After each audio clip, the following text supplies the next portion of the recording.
এলাকা দিয়ে বয়ে চলেছে মাতলা নদী। দিনরাত ভাঙন আতঙ্কে ঘরছাড়া এলাকার একাংশ বাসিন্দা। কিছুটা রক্ষা ম্যানগ্রোভের কারণে। এবার মরার উপর খাঁড়ার ঘায়ের মতো কেটে সাফ হয়ে যাচ্ছে সেই ম্যানগ্রোভও।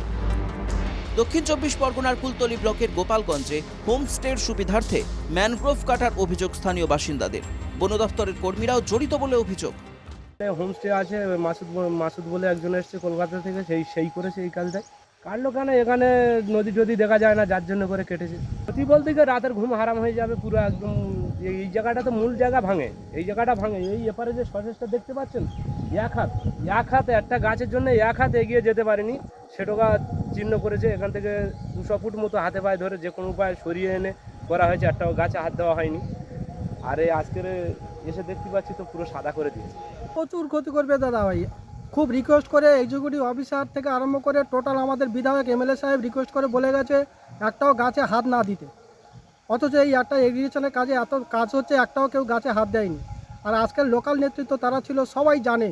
কিন্তু একটা মানুষ, বিদেশি মানুষ এখানটায় এসে কালকেরই এসছে, আজকের খবর পাচ্ছি বেলা 8:30টার সময় যে গাছ কাটা, রাত্রে এই কাজগুলো করেছে। যদিও অভিযোগ অস্বীকার করেছে হোমস্টে কর্তৃপক্ষ। না, এটা দেখুন, অভিযোগ তো সবাইকে নিয়ে করতে পারে। আমি আপনাকে নিয়ে অভিযোগ করতে পারি, আপনি আমাকে নিয়ে অভিযোগ করতে পারেন। সেই অভিযোগ তো আপনি বলছেন আপনি কাটেননি, তাই না তো? না না না না, আমি কোনো কাটিনি। এবং এই বিষয়ে স্যার, আমি এখানে তো সবচেয়ে বড় কথা, এখানে আমি থাকিনি।